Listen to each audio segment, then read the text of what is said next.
Saludos y bienvenidos a otro episodio más de Hablando 24 Frame. Que les hable Gabriel Nieves. La invitada que tengo hoy es una directora, productora, profesora.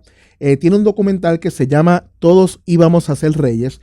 Va a estar en Plaza Las Américas y en Mayagüez para que lo puedan ver. Vayan, siempre yo empujo a que la gente vaya a ver documentales. Son muy buenos en contenido y visualmente también. Vayan a ver documentales. Si tienen la oportunidad de ver un documental en el cine, mejor todavía. Bueno, vamos a darle el saludo a todos mis invitados, como siempre, darle las gracias por apoyar este proyecto. Empezamos por la gente de OFX, los monstruos de muebles de oficina.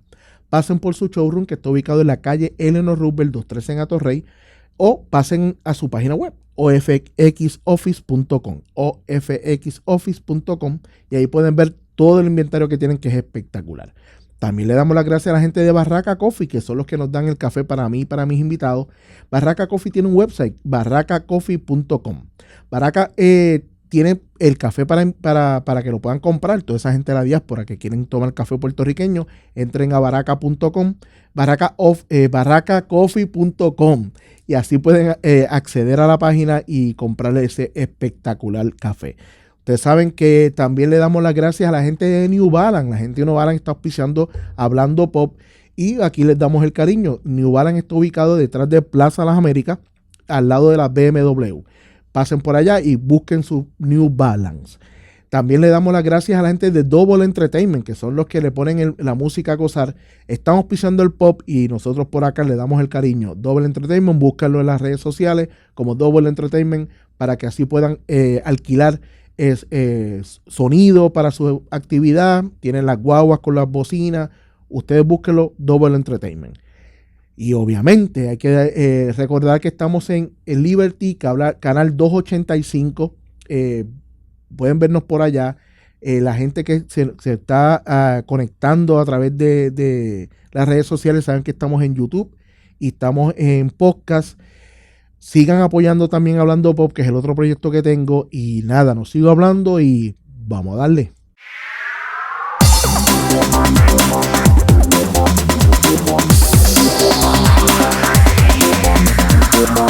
Bueno, y le damos la bienvenida a Hablando 24 Frame a Marel Malaret, ¿verdad? Hola Gabriel, ¿cómo estás? Y gracias, mil gracias por invitarnos aquí. Claro que sí. Usted, una de las razones por las cuales está aquí es porque tiene un documental que pronto va a estar para que la gente lo pueda apreciar, que se llama Todos íbamos a ser reyes, ¿correcto? Exacto, correcto. Pero yo quiero, antes de llegar ahí, yo quiero hablar un poco del contexto de quién es usted como directora, como productora, qué la lleva hasta el punto que estamos hablando ahora de hacer este documental. Y yo le pregunto a todos mis invitados, ¿qué fue el clic en su vida que usted dijo, yo me voy a dedicar a esto? El clic en mi vida. Pues mira, para que sepas, yo vengo de la danza. ¿De verdad? Esa fue mi carrera, eso fue lo que estudié y a eso me dediqué, a la danza teatro durante muchos años. Ok. Claro, en una época donde todo el mundo empieza, como sabemos, que lo hemos hablado, a experimentar, y entonces se incluye todo lo audiovisual dentro de las presentaciones, o sea, todo es como híbrido, ¿no? Todo el mundo está experimentando, haciendo cosas, danza, teatro, música, músicos en el escenario. Y entonces me da por coger un curso de producción en el New School. Okay. Pero sigo con la danza. Ok, fue totalmente curiosidad. Curiosidad y por hacerlo, porque lo estábamos incluyendo en presentaciones y cosas, estábamos incluyendo el medio audiovisual. Sí, para lo que usted dijo, bueno, ya que estamos metiendo el medio, déjame ver qué es lo que hay aquí para... Exactamente, que la danza ya estaba, de hecho, y entonces, pues la vida, pues todas esas cosas que pasan en la vida me lleva a Barcelona. Viví 11 años allá. Wow. Y allí fue que empecé a... uno está en un sitio nuevo, trabajando, cogiendo clases de danza, y aparece en mi vida esta profesora de guión cubana, tomo un curso con ella, termino dando talleres con ella, compartiendo las clases. Pero cuando estaba haciendo danza, ¿dónde estaba? En Nueva York. En Nueva York. En Nueva Me York. imaginé, En Nueva pero- York y en California. O sea, yo me fui a Ok. estudiar y me quedé allá y fue danza teatro con una compañía, un colectivo de mujeres, además el movimiento feminista. Nice. O sea, que viajábamos por todo el país en una van. Ok. Una cosa así un poco post-hippie. Sí, sí, pero son bien buenas. Esas cosas son unas experiencias de vida Bajábamos, espectaculares. subíamos Canadá, fuimos a Europa 2 veces, México, o sea, hacíamos giras intensas para sobrevivir. Sí, Hacíamos claro. giras intensas al año. Y dábamos talleres y nada, una cosa llevó a la otra. Y Llegaron, terminó en España. terminé en España. Llegaron los Reaganomics, ya los fondos bajaron, todo el mundo quiso hacer otra cosa con su vida, un poco se deshizo la compañía Ok. y terminé en España, casada con un periodista catalán. Y así empezó todo. Y a mi regreso acá en el 2003. Ok. Durante todo este tiempo, gente que yo conocía, como conocemos el medio, puertorriqueños amigos, cuando habían necesitado un asistente de producción me llamaban Ok. y uno iba, igual en Nueva York, aquí, o sea que hice un poquito de eso. Ok. Llego aquí y me dice una persona muy querida de la Universidad de Puerto Rico que necesita un asistente de producción para Prohibido Olvidar en la Universidad de Puerto Rico. Ok, tengo una pregunta. Usted cuando estaba haciendo la danza se va a estudiar. Una cosa es el interés de decir, ay, quiero ver cómo Y es fue un esto. curso. Y pues, Ya. pero ¿cómo afectó su vida ese curso? O sea, cuando usted salió de ese curso, se dio cuenta de que, ay, esto me gusta. Exactamente. Esto me gusta. Por eso entonces caigo en la el de danza guión está allá. chévere, pero esto está bien nice. Esto me gusta, sí. Ah, ok. Y, O sea, que y ya claro, empezó a hacer el clic de que este ambiente me gusta, aunque son dos gusta cosas mucho. muy distintas. Los que Claro. nos fuimos del escenario, lo creo que lo echamos de menos toda la vida, Claro. porque es otra cosa. Sí, sí, es otra química, Eh, otra química. Claro, lo mío no es la parte técnica del Es más cine. la O sea, me creativa. gustaba más la creativa, producción, o sea, el trabajo de producción siempre me daba muy bien por ahí, se me daba bien. Y entonces empecé lo de guión y lo de enseñar. Ok. Que en yo siempre Barcelona. tengo mi respeto a los productores porque la palabra se oye bien linda, Sí, pero la gente no sabe el trabajo que es ser productor. Sí, porque la gente tiene esta fantasía Y la hollywoodense responsabilidad. y de que los productores y todo el mundo es millonario y No. no es así. Y cuando se está produciendo, se tiene muchos sombreros. Aunque eres el productor, tienes Ujú. que bregar con finanzas, tienes que bregar con crew, tienes que bregar con Exactamente. todo, ¿sabes? El productor tiene que bregar con todo y es un sombrero bien difícil de tener, ¿sabes? Porque suena bonito, pero lleva tanto trabajo Ujú. que no todo el mundo quiere ser productor, tú sabes, después que lo hace tal vez alguna vez. Sí, porque a todos lo que nos gusta es cuando llegamos al set. Correcto. Y estamos corriendo, y está la cámara, y La están los filmación actores, y la esa filmación, es la- y la emoción, y esa todo es la eso, pero chulería. ahora yo enseño en Sagrado y tengo a mis estudiantes que se van a graduar, los estoy torturando con la parte de producción, porque es Ok. que a menos que tengamos mucho dinero, van a tener que conseguir fondos, van a tener que Ay, bregar con la eso. financiación, Tenía van la a tener que... Tenía la curiosidad, como usted es profesora, de cómo se le habla hoy en día a un estudiante que le gusta este medio, Ujú. a como nos hablaban nosotros cuando yo estudié. Porque pues, en el tiempo que yo estaba, número uno, te vendían el hacer cine, pero aquí no se hacía cine. Ujú. Te lo vendían como que pues tú puedes hacerlo, tú bla, bla, bla. Pero en estos tiempos de ahora, que sí hay la autogestión, aunque siempre ha existido, Ujú. es más notable. La gente lo ve como que, pero yo puedo hacer lo mío si me compro una cámara. O sea, lo ven más cerca.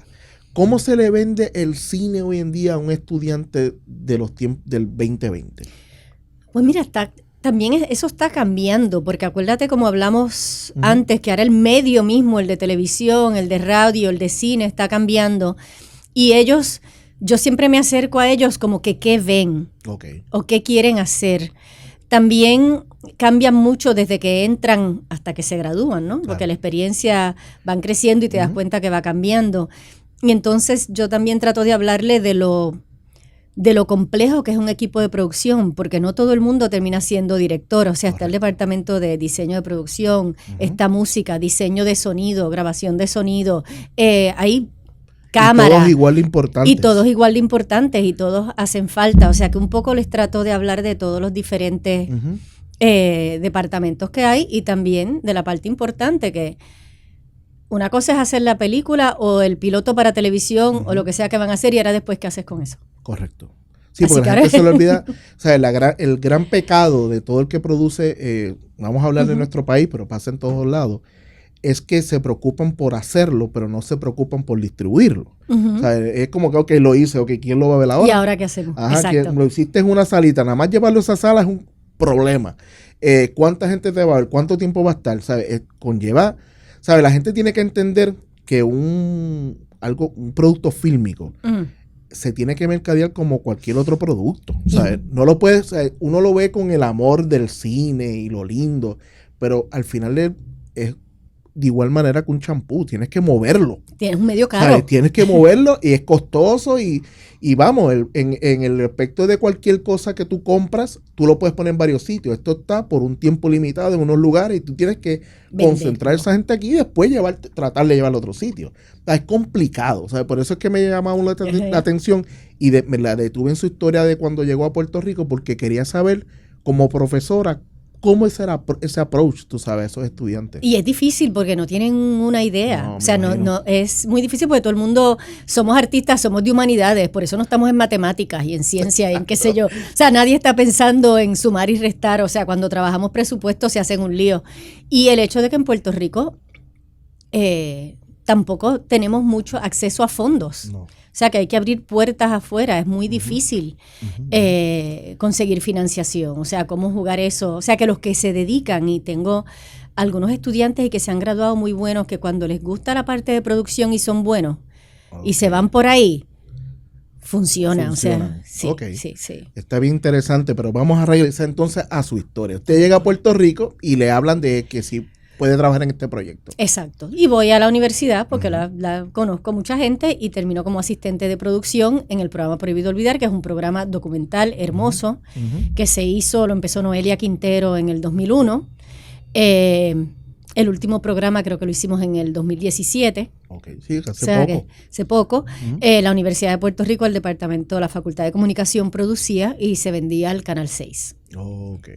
Y es un proyecto, algunos creo que los tienen subidos ahora a las YouTube, redes. Ok. algunos, porque tienen tantos que Sí, o sea, podrían un montón, subir. eso. Sí, pero eso Sí. es otra conversación. Ay, no. Esa es otra conversación. Eso es otro podcast completito. Pero ese fue un mundo también muy lindo de investigación, porque era un programa documental de biografías y temas. O sea que uno entonces se va metiendo, que siempre me ha gustado a mí.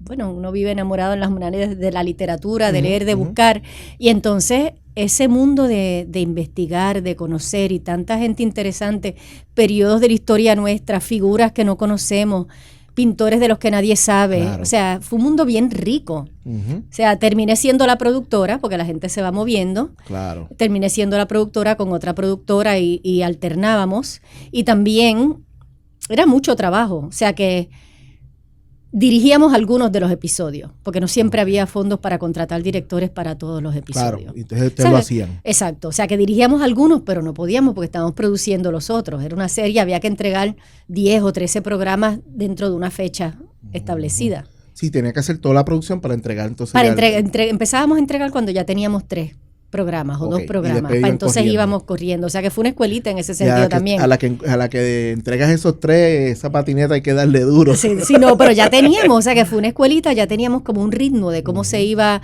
investigando, se contrataban investigadores, se contrataban DP, se contrataban directores, quien se escogía al principio quiénes iban a ser o cuáles iban a ser los temas de esa temporada. La gente a veces se queja de que en Puerto Rico no se hacen cosas buenas, de que bla, bla, pero es que tampoco buscan, ¿sabes?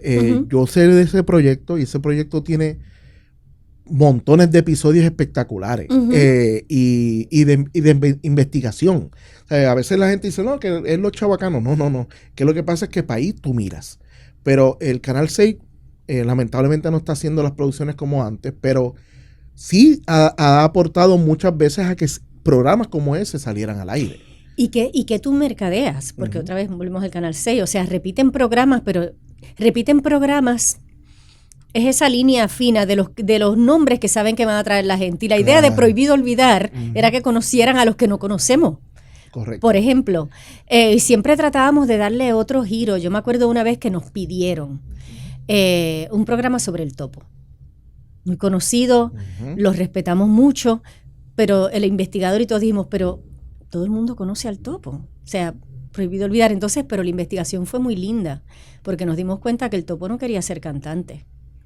El Topo quería ser poeta. Ahí está lo lindo. Y lo de él es una enciclopedia en poesía, porque eso era lo que él quería hacer, escribir poesía y estudiar poesía. Y yo creo que cuando usted investiga a una persona y le da un foro de más tiempo, ¿sabes? Porque pues las promociones son cortas, 3 minutos, 5 minutos en cualquier otro programa. Y aunque usted diga, que lo han entrevistado 1000 veces, pero ¿quién ha contado su historia? Prácticamente nadie. Exactamente. Lo lindo de este contexto de los podcasts es eso, que primero, cuando nos sentamos no tenemos el factor tiempo. No tenemos que pensar en que tenemos que cortar. El factor tiempo es entre usted y yo. O sea, si usted y yo acordamos que podemos estar 1 hora sentados, ese es nuestro tiempo y ese es el que se saca. Pero nadie le va a dar el foro de 1 hora a cualquier persona para que cuente su historia. Entonces, hoy en día lo chulo de esto es que se queda forever and ever. O sea, estamos creando una biblioteca y una audioteca de historias espectaculares, de gente espectacular en el país. Y eso es lo que me duele de que el proyecto que ustedes tuvieran muera en televisión y no lo pasan completo a las redes. Ahora mismo tendrían historias maravillosas ahí que la gente puede ver en cualquier momento, pero las dejan morir en una lata en televisión. Sí, exactamente, así mismo está. Y yo creo que esa es una de las cosas que el medio de la televisión tiene que ubicarse y decir, ok, espérate, no podemos seguir peleando con las redes sociales, debemos abrazarlas y trabajarlas en conjunto. Porque lo que le está ganando las redes sociales a la televisión es que lo puedes ver en cualquier momento. Exactamente. Y lo que hoy para ti es nuevo, para otra persona es viejo. O sea, constantemente la gente está descubriendo cosas. Nunca van a parar de hacerlo. Y hay algunos, pero no los suben todos. Otra vez volvemos, es una estación de gobierno y sabemos que todo lo que es de gobierno tiene falta de personal y falta de... Pero es una pena, porque yo sé que ese trabajo que se hizo en ese proyecto, exacto, sería maravilloso que la gente lo viera. Y se puede perder, fácilmente se puede perder todo ese trabajo, que el trabajo de investigación es un trabajo que yo creo que la gente debería saber un poco más de cómo se investiga, ¿sabes? Cómo tú puedes investigar, que es algo que hablaremos de su documental. Ese proceso de investigación, tras que es chulísimo. A mí me encanta. A mí me fascina. O sea, sí, es que una vez que empieza, sigue. Porque para hacerlo en arroz habichuela, es un chisme largo. La gente lo puede entender así, es un chisme largo, porque te están metiendo la vida de estas personas y empiezas a nutrirte de lo que está pasando. Y cuando tú investigas, el cambio que tú tienes hacia esa persona es gigantesco. Gigantesco. Y el factor humano, yo les digo siempre, porque los estudiantes, ¿dónde van a empezar? Con profesor Google, ¿no? Claro. Siempre y se van a quedar ahí. Pero yo les digo, una vez que entren ahí, busquen fuentes y lo que más material les va a dar es el contacto humano cuando llamen a la persona y entonces se dan cuenta que es verdad, pues entonces esa persona te empieza a dar, mira, habla con fulano, habla con sutano, búscate aquí, ve allá, lee esto, lee lo otro, o sea, siempre hay mucho más en la cabeza del ser humano que tú llamas que lo que te puedes encontrar en internet. El internet es frío. Y el arte de preguntar, ¿sabes? Porque una cosa es que tú te sientes con la persona y pues la persona te puede decir sí y no. Pero si tú amarras a esa persona a la conversación, la envuelves y de momento te dice, yo no voy a hablar de esto y termina hablándolo. Porque lo chulo de cuando tú te sientes con alguien es que la persona se sienta cómoda, se sienta en la de que, ok, esto no es un Q&A bien frío, sino que es una cuestión humana, termina siendo una conversación y eso es lo chulo de la investigación. Y eso es un arte también cuando uno empieza a hacer esos programas, o sea, cómo uno crea esa química, porque sabes que la persona a la que le prendas una cámara al frente y le pongas un micrófono, se cambia.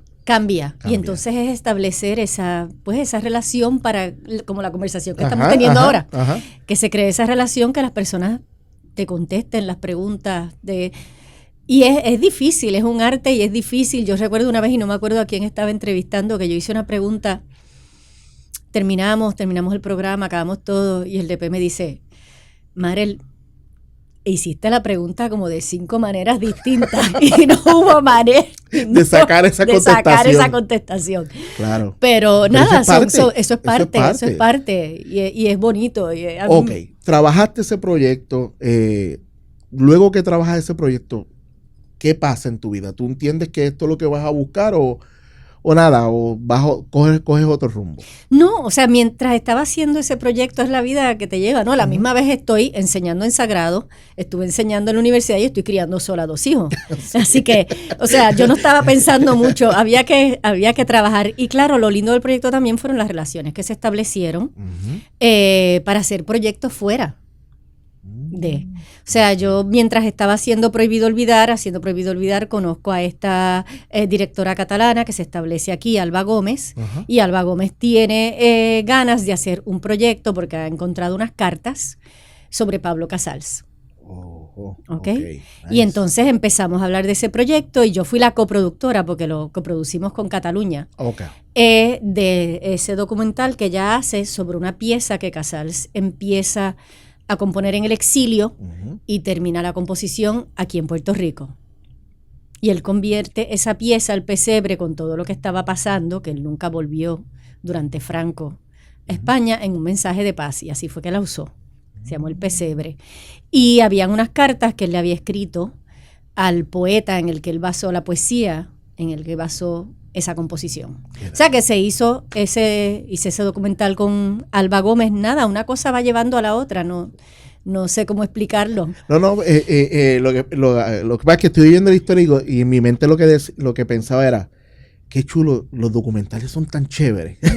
A mí me encantan porque, todo el mundo se enfoca a la película. Estoy claro, ¿sabes? Sí. Todo el mundo quiere contar y la visión y cómo yo tiro y qué sé yo.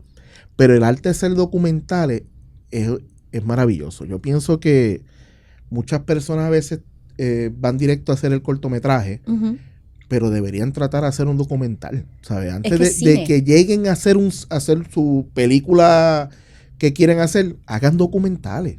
Yo creo que los va a llenar mucho de muchas cosas. La investigación es una de ellas. La producción de un documental no es fácil, porque no es una cuestión de contratación de gente. No. Es de contacto de gente. Y eso es bien difícil. Y contar historias con un documental. Es maravilloso. Estructurarlos es difícil, pero es un reto. Y es verdad, yo estaba dando clases de guión, yo pensé que yo iba a escribir, pero no, me enamoré de este medio.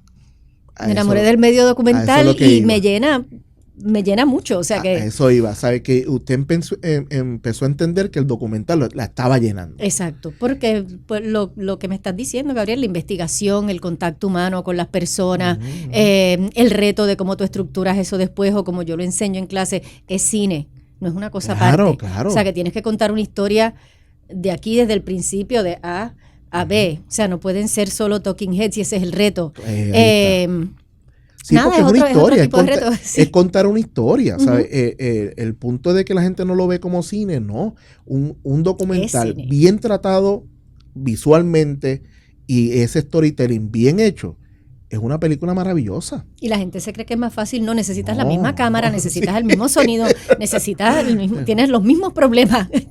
Es más, iluminación, el documental todo. Es más difícil que hacer una película. O sea, para mí, el documental es más difícil que hacer una película porque tú puedes tener un storytelling, pero cuando tú te sientas a ver todo lo que la gente te da, puede cambiar. Se puede contar totalmente, de mil maneras. Es correcto. O sea, de un material de un documental, tú puedes hacer varios documentales del mismo tema y con las mismas personas. Eso nos pasó. Nos pasó con Casals, bueno, pasa con todo. ¿No? Sí, ya he visto que cuando es corto es quizás más fácil, ¿no? El documental y eso, que aún así, en Prohibido Olvidar, si las entrevistas eran largas, porque hay veces que la gente te habla más de lo que... Hubo un ser humano maravilloso, un geólogo, José Francisco Padilla, que yo le hice una pregunta. A las 3 horas lo tuve que parar porque tenía que buscar a mis hijos a la escuela. Pero habló 3 horas y no te creas que se fue por la tangente. O sea, es un ser espectacular. Exacto. Él me contó todo lo que yo quería, sin yo hacer otra pregunta. Pero después coger todo ese material y reducirlo a los 25 minutos que había que mandar al canal. Ahí es que está dura la cosa. Y hay que revisitarlo y revisitarlo. Y escogerlo. Y estamos hablando de 3 horas, una persona hablando y verla varias veces. Exactamente. Para que vean que... Y habían otros entrevistados, no era él solo. El programa era sobre él, pero no era él solo. Habían otros entrevistados que habían trabajado con él. Y otra cosa bien chula del documental es un proceso que es bien difícil, eso le pasa mucho a los escritores, es el autoeditarse. El que tú dices, esto está tan bueno, pero aporta ese documental, si lo saco, le quita el documental.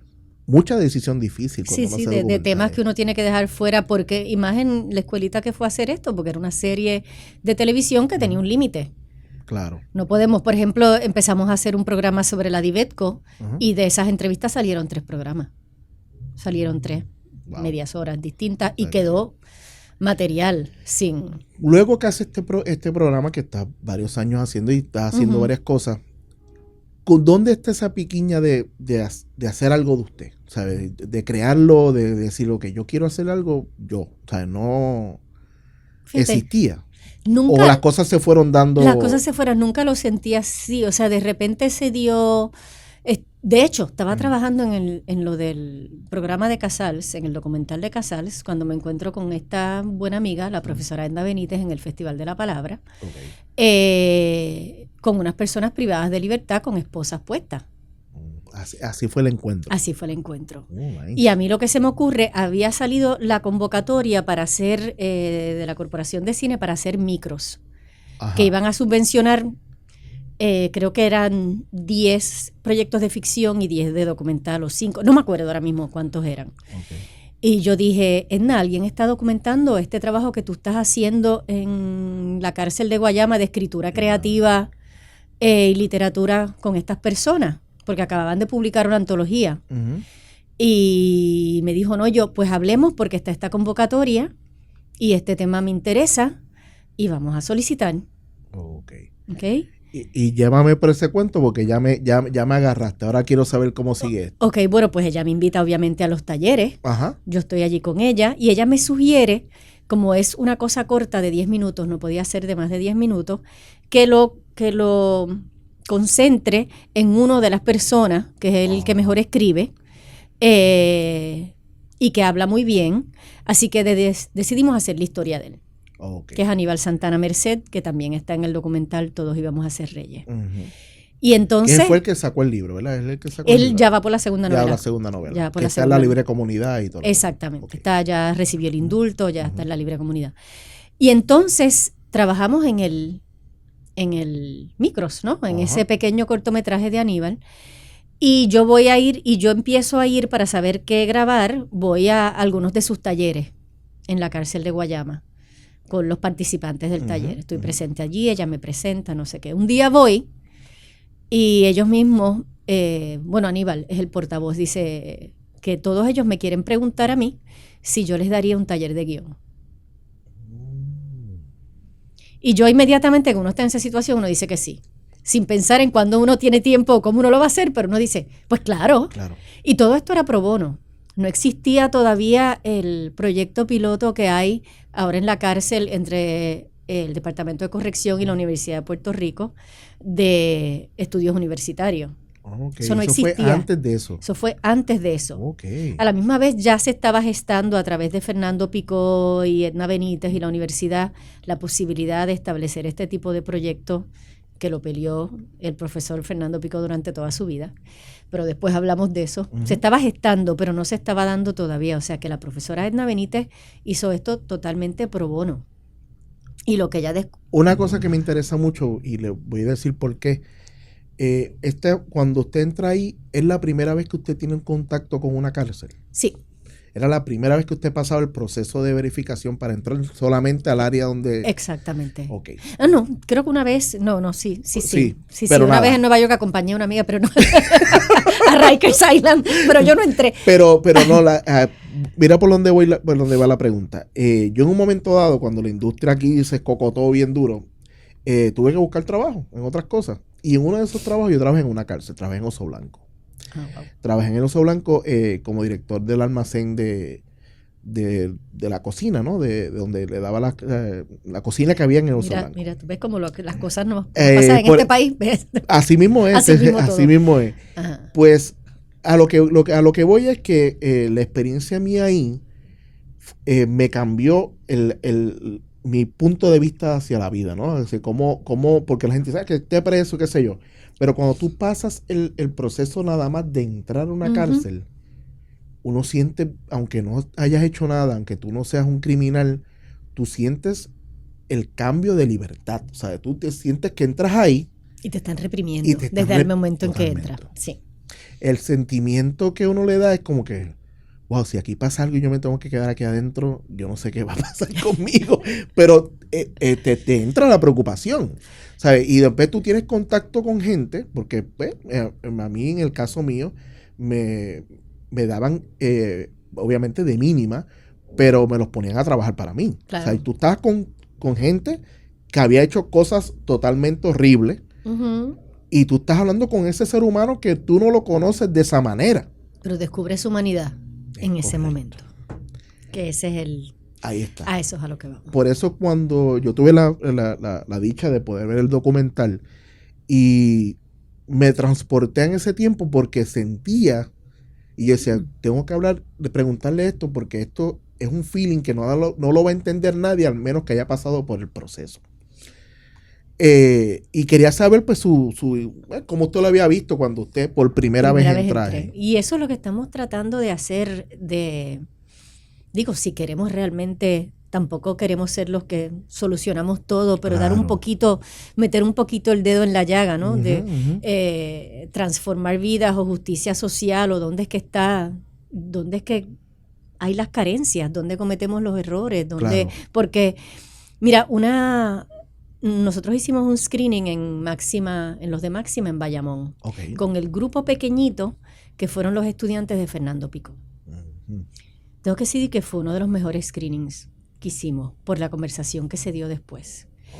Pero además de eso fue que no solo conversaron que ahora esto ha cambiado y te voy a explicar, lo aprendimos con estudiantes privados de libertad de UC Berkeley, que ellos están tratando de cambiar el lenguaje para quitarle el estigma que tiene presos, prisioneros, son personas privadas de libertad. ¿Okay? Pero en esa conversación se unió el guardia penal que estaba allí. Y un señor que lleva muchos años, o sea, él se sentía parte de esa conversación. Y él fue el que dijo, la culpa es de todos. En la sociedad la culpa la tenemos todos. Qué interesante. Eso lo dijo él. No uno de los... La culpa de todo esto que está pasando y que estamos conversando la tenemos todos. Y es verdad. Es verdad. Y yo tuve acceso a también hablar con gente que trabaja como guardias de seguridad allí. Y ese es su día a día. O sea, ellos constantemente están bregando con presos que el ser humano tiene la habilidad y el defecto de que no, cuando tiene un ser humano al lado, haces una empatía con esa persona o no.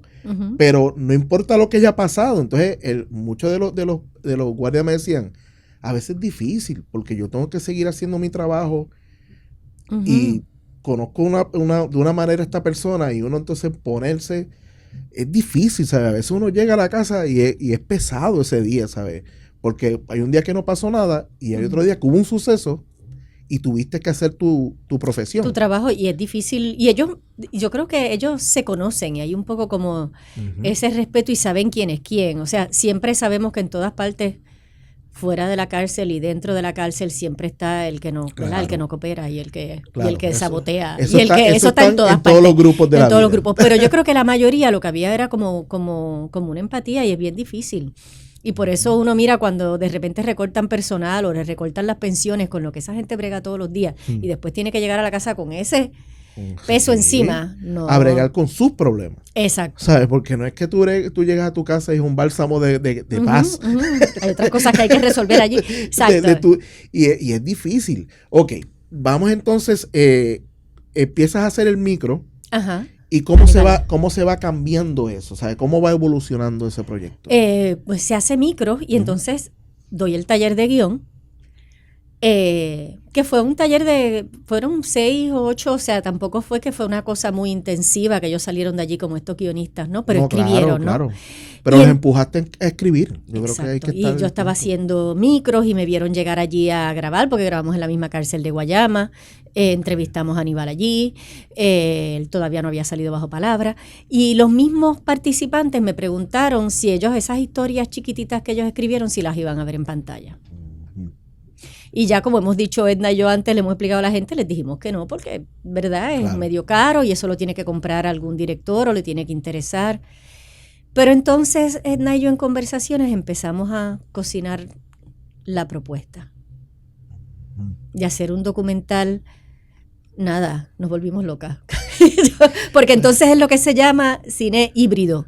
Claro, pero porque la locura está en la hermosura. Exacto. Yo creo que es parte de el que no a veces no se tira y porque nada, si en este país no nos vamos a tirar nunca, pues nos van a dar $1 millón, ¿sabes? Hay que tirarse y buscar la manera de que, ok, ya yo me tiré en esto, ¿cómo yo pago estas cosas? Y rascarse la cabeza y echar para adelante. Y venía la convocatoria, yo no sabía si se iba a dar, fue la última convocatoria de la Corporación de Cine. Después no hubo más ninguna. Y por suerte, pues sí, a los jueces les gustó la propuesta, la recomendaron, la aprobaron. Nos tardamos muchísimo en recibir los fondos por otra conversación que un día pues porque entonces hubo cambio de reinado aquí, con las elecciones del 2012 y todo se detiene y todo. Pero empezamos y entonces yo empecé a hablar con distintos directores, o sea que todos hemos evolucionado durante todo esto, me tomó como 7 años hacerlo. Qué bueno que lo dices, porque la gente oye esto y piensa que fueron un par de meses. Sí, no, par de meses. Yo me sentí mejor cuando oí que Spielberg dijo en una entrevista que una película se tomaba como 6 años en hacerse. Ahí tú dijiste, no estoy tan mal. Empecé a hablar con directores a ver si les interesaba. Todo el mundo se comprometió con el proyecto. Porque yo no quería dirigir, yo no me sentía, después de todo ese tiempo trabajando documental, yo quería que la ficción la hiciera alguien que tenía experiencia dirigiendo ficción durante todo ese tiempo. Y entonces se comprometieron, los 4 directores que trabajaron fueron Álvaro Aponte, Arimaniel Cruz, Alba Gómez y David Moscoso. Que David Moscoso fue fundamental desde el principio porque yo empecé a trabajar con él durante Prohibido Olvidar. O sea, ya teníamos una experiencia de trabajo y él apoyó este proyecto desde el principio, es el editor del proyecto.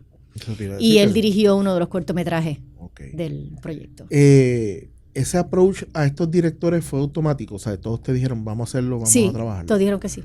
No hubo, en ningún momento me dijeron, ¿y esto cómo tú lo estás visualizando? O sea, y yo, bueno, cada uno, como todos los cineastas o como todo artista, se hace su película de lo que va a ser la coreografía o la composición o la película o el documental, pero todos se comprometieron con el proyecto. Nadie me preguntó ni de si había fondos.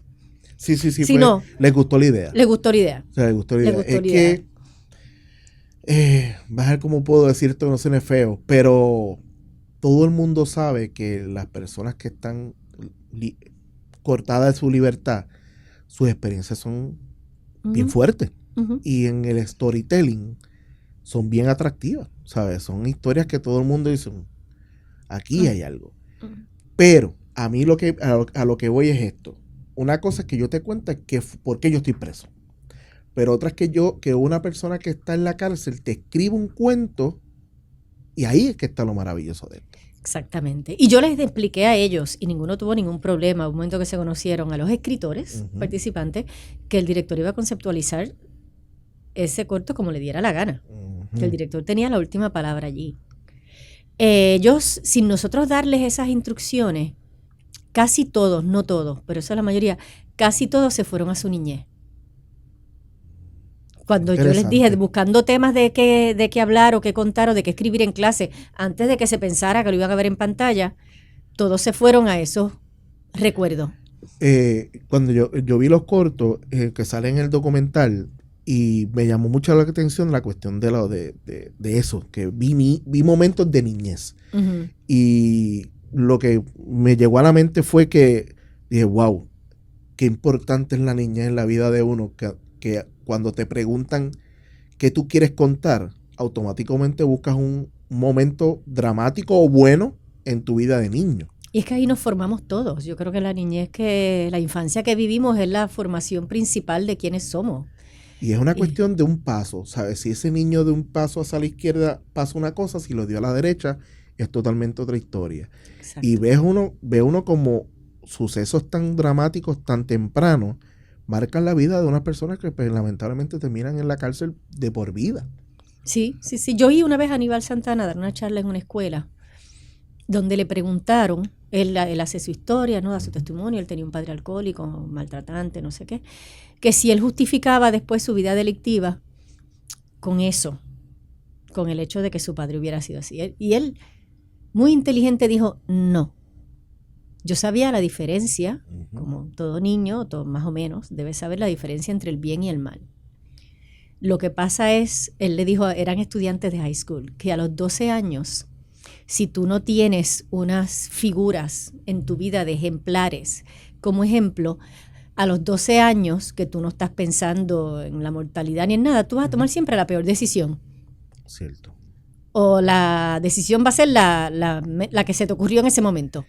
En el documental que hay uno de los confinados que menciona que su niñez fue totalmente normal, inclusive que su papá lo llevaba a entrenar. Exacto. ¿Sabes? Y porque siempre se tiende a pensar que todo el mundo tuvo una historia bien trágica, que todo el mundo fue maltratado, y hay montones que son así.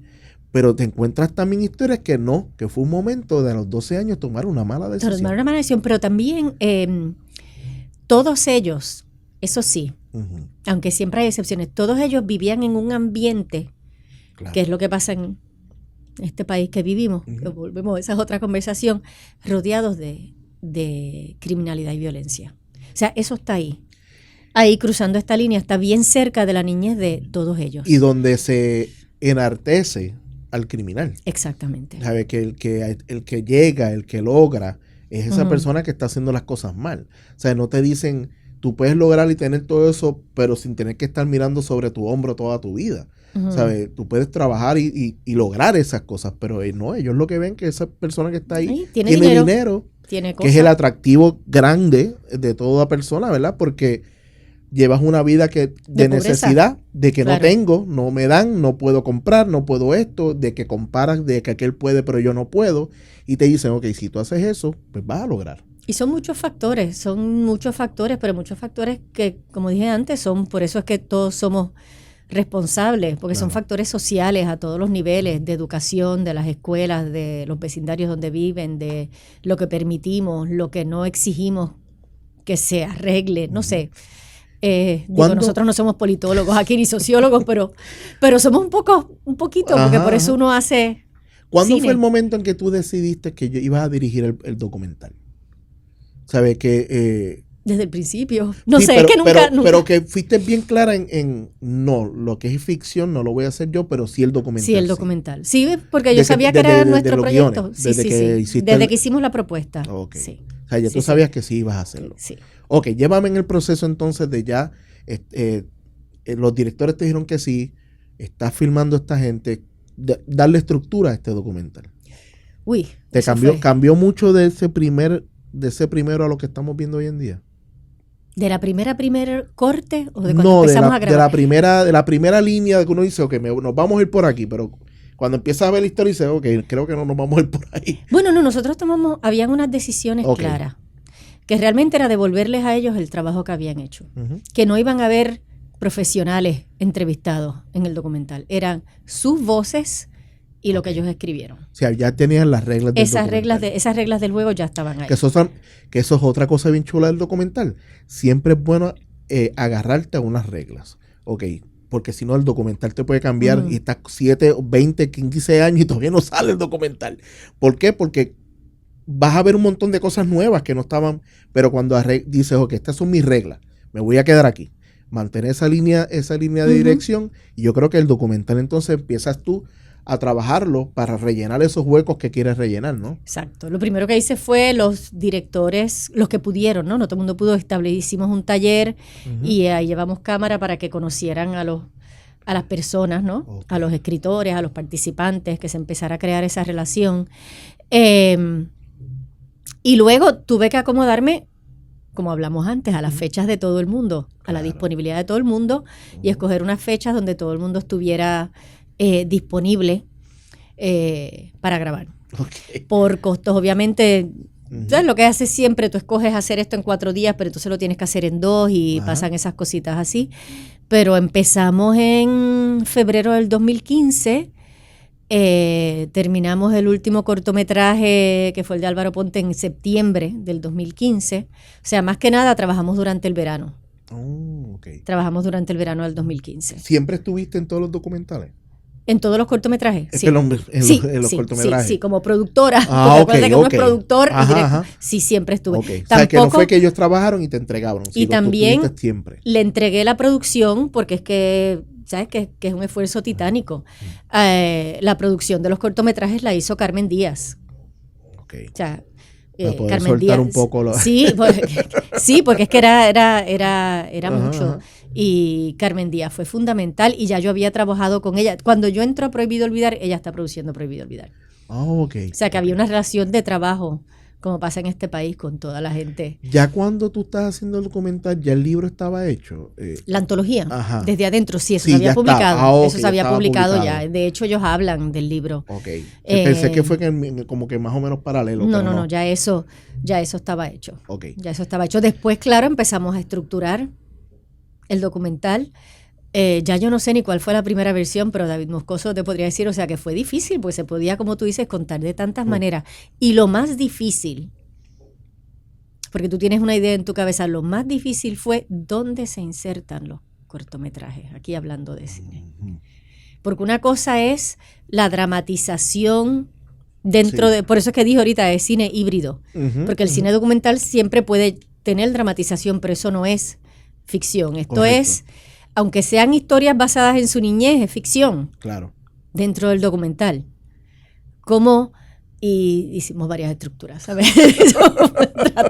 tratamos muchas cosas distintas antes de llegar a... Y para que se entienda, para que la gente pueda entender lo que aquí entramos a lo que es un cortometraje y regresar a él. O sea, esa parte, esa estructura... costó, entonces entre medio vino María, que nos detuvo durante mucho tiempo, sí. Así que... ¿Todos vieron sus documentales? ¿Sabes? Los que escribieron, no todos. Los invitamos a los que están fuera bajo palabra. 2 de ellos no pudieron venir a la premiere aquella que hicimos el 29 de mayo para el crew, los founders, etcétera. 2 de ellos sí, uno de ellos acababa de salir bajo palabra y los pudo ver. Y a los que están en Guayama sí les llevamos un primer corte. No han visto este corte final. Okay. Pero vamos a hacer una presentación en la cárcel el martes por la mañana, organizado con el secretario de Corrección y todo, el departamento, y van a estar presentes los 2 que no han salido todavía. Pues, ellos van a estar allí, están invitados. Y a los que le pudiste presentar, ¿cómo fue su reacción al ellos ver lo que habían escrito en vivo? Bueno, ellos se sienten, hay mucha emoción ahí, pero porque algunos visitaron el set. O sea, uno de ellos visitó el set. 2 de ellos visitaron el set. Pasa que no siempre los pudimos grabar, claro. Pero 2 de ellos visitaron el set. Hubo un comentario que siempre lo recuerdo, no voy a dar muchos detalles para que la gente vaya a ver el documental, pero uno de ellos viendo lo que había hecho el director con la historia, quizás el que más dificultades tenía para escribir, y recuerdo que Aníbal Santana lo ayudó mucho, vio una partecita de la historia y dijo, ay, así mismo pasó eso. Wow. Yo lo recuerdo, así mismo fue. Wow. Eso qué maravilloso es poder, estos proyectos cambian a uno, ¿verdad? Y ellos se identificaron mucho, yo creo que a ellos les dio mucha emoción ver eso. Ok, me dijiste que ahora sí está pasando esto, la universidad hizo, luego de este proyecto fue que se logró esto. Mientras estábamos cocinando este proyecto. Mi pregunta, porque dije como un disparate esto. No, mientras estábamos cocinando esto, yo como no soy parte, o sea, pues no soy parte de la Universidad de Puerto Rico, yo creo que ese proyecto piloto, que ahora la profesora Edna Benítez, que es la coproductora conmigo y productora ejecutiva de esto, empezó el proyecto piloto, puedo estarme equivocando, pero yo creo que fue en el 2014. Nosotros empezamos a grabar en el 2015, pero ya el proyecto piloto de educación universitaria con un grupo de máxima de mujeres y un grupo de máxima de hombres, yo creo que empezó en el 2014. Pero lo triste, digo, muy bien que esté ocurriendo, pero que, pues por las muchas cosas que podemos hablar de este país, todavía es un programa piloto pequeñito y es un premio por buen comportamiento.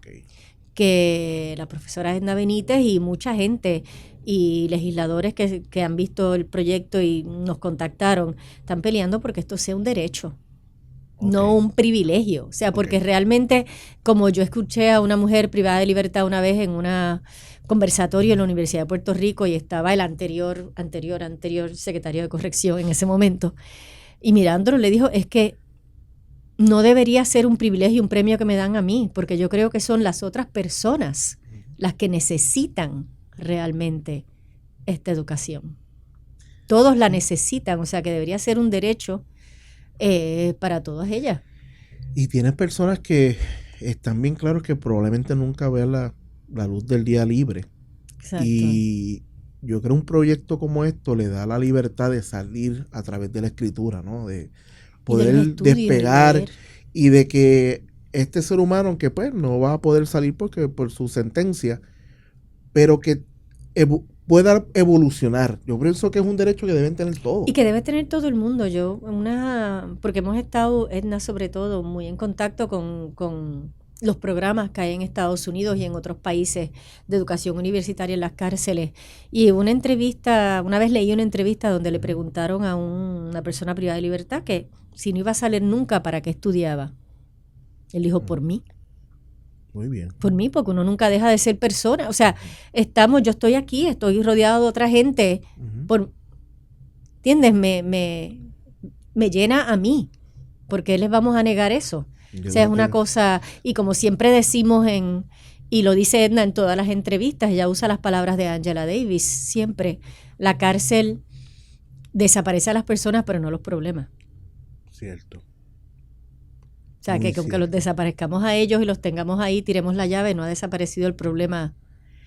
¿Sabes? Sí, es verdad, es totalmente cierto. De cómo llegó esa persona ahí y lo que está pasando en la calle. Como directora, es tu primer proyecto como directora, había sido, ¿verdad? Producción, había hecho más, dirección como tal, este era el primero. Bueno, dirección de corto, porque pero, Prohibido Olvidar es corto, Aníbal es corto, sí, esto es el primer largometraje. Sí. Como largometraje, ¿cómo te sientes como directora? O sea, ¿sientes que el producto terminó siendo, nunca uno siempre quiere cambiarle 20 cosas? Pero quisiera empezar a filmar otra vez otras cositas. Bueno, pero eso pasa con todas las artes.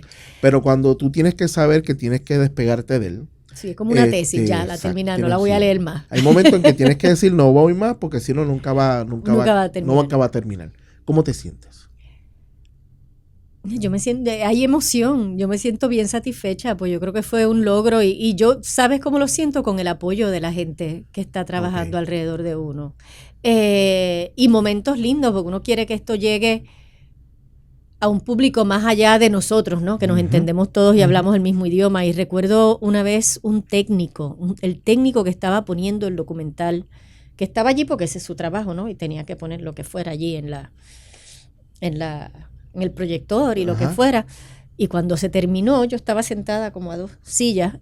Esa fue la primera persona que vino a donde mí a felicitarme porque no esperaba ver lo que acababa de ver. Así que esos son los momentitos que yo creo que me llenan, que me dan más. Son los valores que uno lleva, ¿verdad? Que uno hace, wow. Esa persona es a la que yo quiero. La gente a veces no sabe. A veces la gente no sabe que cuando tú te acercas a una persona que lleva un proyecto tanto tiempo bajo la manga y que te acerques y le des ese feedback. Porque la gente es loca criticando. Pero cuando llega ese feedback positivo de que impactaste a alguien, digo, pues hiciste algo bien. A la que tú impactas a uno, lograste algo. Y yo también, no sé cómo lo sientes tú como documentalista, uno siempre sabe que los proyectos pues van a ir a la televisión, van a ir a círculos educativos, los va a proyectar una universidad, se van a proyectar una escuela, pero nunca esperas verlos en el cine. En el cine. Y eso es como, para mí es una sensación extraña y como un nudo en el estómago, pero a la misma vez es muy lindo, o sea, es un logro que me da mucha ¿Cuándo va a estar disponible cuándo es que va a presentarse? Va a estar en Plaza Las Américas y en Western Plaza en Mayagüez a partir del jueves 20 de febrero. Ya lo saben, desde jueves 20 de febrero en Plaza Las Américas y en Western Plaza en Mayagüez. Ok. Lo pusimos allá porque uno de ellos, que está fuera bajo palabra y además que está en la universidad, está viviendo allá y queríamos acercarlo, ¿no? Ok. ¿Una sola función o va a haber varias? No, va a estar toda... ¿va a abrirse? Es documental. Yo espero que por lo menos la semana, tú sabes cómo es. No, pero o sea, que va a haber varias funciones. Se puede ver en varios días. Sí. De verdad, yo vi el documental está excelente, me Gracias. gustó mucho. Gracias. Entiendo que lleva un mensaje bien poderoso y espero que con no te detengas, porque yo sé que cansa, es duro, es fuerte. No sé. Y cuando Sí, uno tú lo dices otra vez, y 7 años. Sí, y esto es un ambiente de, otra vez en Arroyo de Bichuela, hay foque rico. O sea, es como que quiero meterme, cuando te metes quieres terminarlo. Quieres salir corriendo. Y cuando termina dice, y yo quiero hacer ahora otro más. Quiero añadir algo bien importante porque me lo ha preguntado mucha gente, que la gente no sabe. Cuando la gente piensa en un documental o en una película de la cárcel, se esperan siempre algo violento o crudo. Pero es una pregunta que Muy me acaba de importante, hacer alguien. Muy importante. Y decir eso. no, los actores niños que estuvieron en el documental fueron allí. Es para todos los públicos. Bueno, quizás un nene de 8 años se aburre. Ajá. Pero adolescentes que Puede ver estuvieron cualquier en la persona. premier, lo puede ver cualquier persona, es apta para todos los públicos, no es.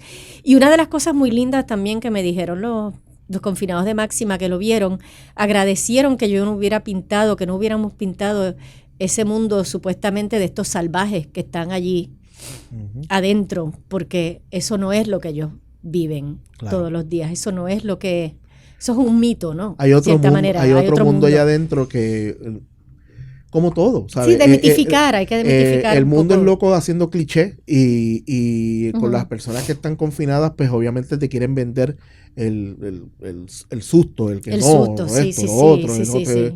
Y yo estuve allá adentro y hay gente que tú dices, wow, cómo esta persona logró errar en un momento, ¿sabes? Y ojalá que no, cuando tenga la oportunidad otra vez de salir a la libre comunidad, los que tienen la oportunidad puedan tomar otro paso y otra dirección. Y yo creo que cuando tú le das herramientas Gracias, las herramientas. Para poder llegar ahí, le estás dando alternativas. Porque si no le das esa herramienta, él sigue viendo lo mismo que ha visto, no importa dónde esté.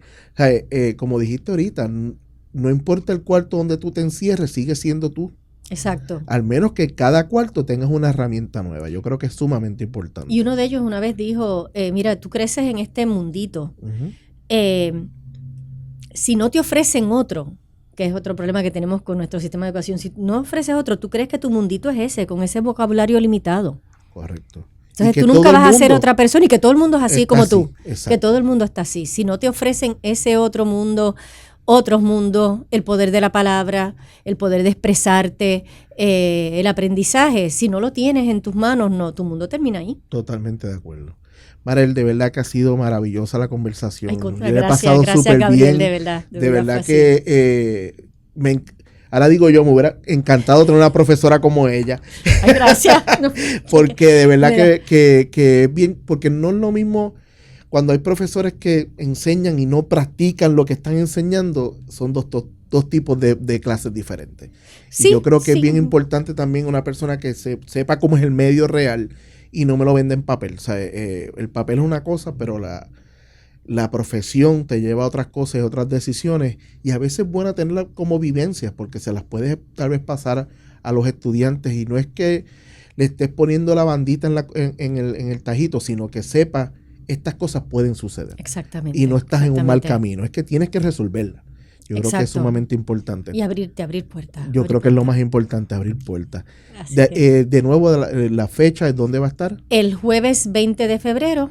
Empieza en cines, en Plaza Las Américas y en Western Plaza en Mayagüez.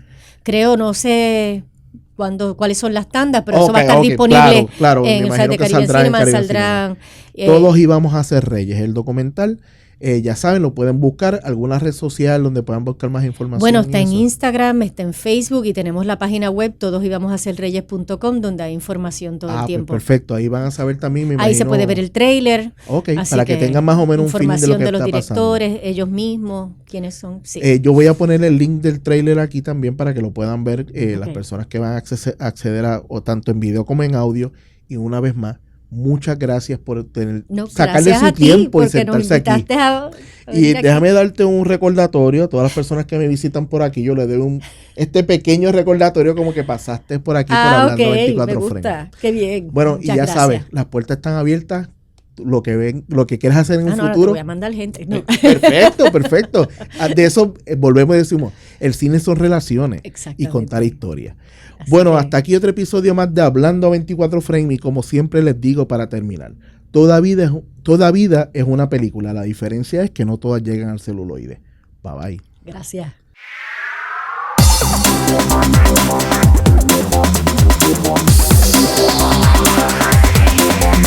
right back.